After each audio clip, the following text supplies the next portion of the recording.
Hello, good day. My name is Delicia, and thank you for listening in to my reflection for Webtorial 26, our last Webtorial hustle time. It has been an awesome journey to go through the 26 different Webtorials and also the 3 practical sessions where we gave our coaching and were coached and given feedback. I miss my classmates and learning together. All right, so to reflect on that session, the things that we learned from Coach Mel. We learned about the 5 cycles of false starts and also about PAC. So what are the 5 cycles of false starts? Number 1, self-sabotage, where people set standards that are so high beyond reach that it wasn't meant to even be a success from the start, or comparing self to someone else and then end up feeling not good enough, setting boundaries or restrictions for self because of who they believe they are. I am this, I am a teacher, therefore I cannot be a businessman, or I am a mother, therefore I can't have my own time, okay, to do what I like or have my own ambitions. Also about having reliance on their strength so much that it becomes a pitfall because they feel like they have to live up to a certain standard or produce a level of achievement that has always been met in the past, and it's not sustainable. Second one is about procrastination, #tomorrow. Okay, so whenever we notice a coachee having that, we need to ask, what are the deeper questions or struggles the coachee is having? Is it because they don't know how to do it? They don't have the details? There is something holding them back, or they are so unfocused, they are always distracted by the next shiny thing. There is a cycle of procrastination where someone makes an excuse, they don't do it, they procrastinate, then they feel guilty, and then they panic. And then they start to make an excuse again, and it continues. So as a coach, to be able to be aware of that, or to support our coachee to be aware of that cycle, and to pause to say, what is it that can support you to move forward? What is the smallest next step that you can take? The third one is about belief in self. Sorry, I'm not good enough. Where does that come from?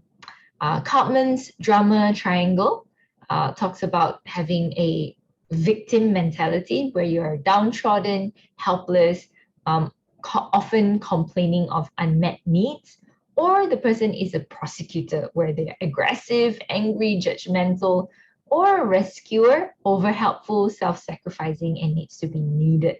Okay, so what is their belief in self? What is the role they play? And number 4, uncertainty of whether they will be able to achieve the outcome that they set out to hustle for. So afraid that they will let people down or let themselves down. Mignon McLaughlin, a famous American author, said the 5th one. Okay, learning too soon our limitations, we never learn our powers. So the belief, once again, about what is our limitation and what we can't do instead of what are our strengths. So Coach Mel spoke about how we can reframe these when we hear, when we notice these words are being said by our coaches. So if they are saying like, oh, I don't think I'm good enough. So how can we reframe this sentence? The questions we can ask them is, what does good enough look like? In what areas would you consider yourself good enough? And then when it comes to uncertainty, you can't see the outcome of that, but what can you see currently? And what is the gift of the moment? As we ask questions and trigger new thoughts, we want to encourage our coaches to anchor these new thoughts with pleasant emotions and pleasant thoughts. And it will then help them to grow new beliefs about themselves.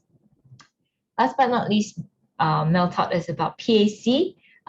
These are 3 life-changing keywords that he's learned or summarized through engaging with all the mentor coaches across the years. So P for perspective, which is the single most important thing in coaching. Whereas coaches, we support our coaches in gaining new perspectives about themselves, and also as we offer our perspectives through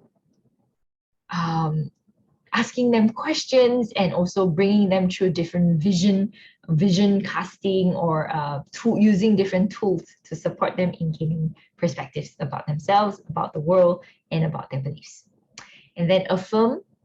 John Maxwell said, affirm someone often enough and the belief that solidifies within them will become stronger than the doubts they have about themselves.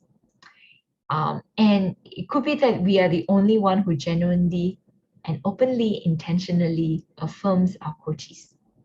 Thomas J. Peter says, celebrate what you want to see more of. Okay, so no matter how insignificant or tiny their success may seem in terms of their milestones reaching the goals they have set, we must, as coaches, celebrate our coaches. My own reflection was about what are the false starts that I'm most prone to. And after much thought, I feel that I self-sabotage. So having the fear of wanting to continue to perform in a level that is not sustainable for myself, and that creates the fear of failure. Whenever I get out of my comfort zone, it's that uncertainty that I will be able to perform to that same level. Therefore, let's not try because I'm not sure. Let's do what I'm good at. Okay. And my own hustle. What's stopping me from my own hustle? So Coach Mel said, what is hustle? Acting quickly with high energy and working hard to obtain something, to get somewhere in life with passion, gut, and drive. So gut talks about courage. So the courage to fail, I think, and drive, working hard. So I feel like I have given myself a lot of excuses. Excuses such as I need to be responsible for my family, therefore I cannot give up all my time for something that I want to achieve, and I need to spend time doing this and that. But really, if I want to do what I say I want to do, I suppose I can't have balance for a bit, and I have to say no to the ordinary comforts in life for a certain period of time. And therefore, the question back to myself is, do I really want what I say I want? And if yes, then I need to start hustling. The personalization is to support my coaches. How can I support them?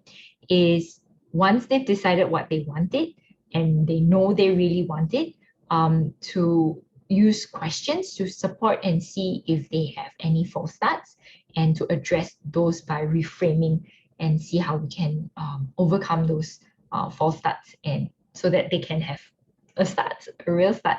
And one of the ways to have a real start is to set daily rituals, day set, and come up with ways that they can eat the elephant, right? In small bites. So what are sustainable steps that they can do daily to achieve their goal? And through that, I can then affirm them and celebrate them whenever we meet. Of course, being their greatest cheerleader. One of the things that I learned or realized through this webtorial is that not everyone has someone in their corner cheering them. I think not everyone is privileged or blessed to have people to hear them out, to give them perspective, to give them full attention, to make the conversation about them and not about the person who is listening. Not everyone who has people who will challenge the thoughts that they have about themselves, especially those unpleasant and negative ones, the ones that they have that puts themselves down. Not everyone has someone in their lives who will celebrate them, who choose not to be a prosecutor or a critic, but a cheerleader, and cheering them even when it's not a major achievement, but a milestone, a movement forward. Having that realization that I can be someone who is the only person in that person's corner fuels my courage and makes me feel courageous to fail.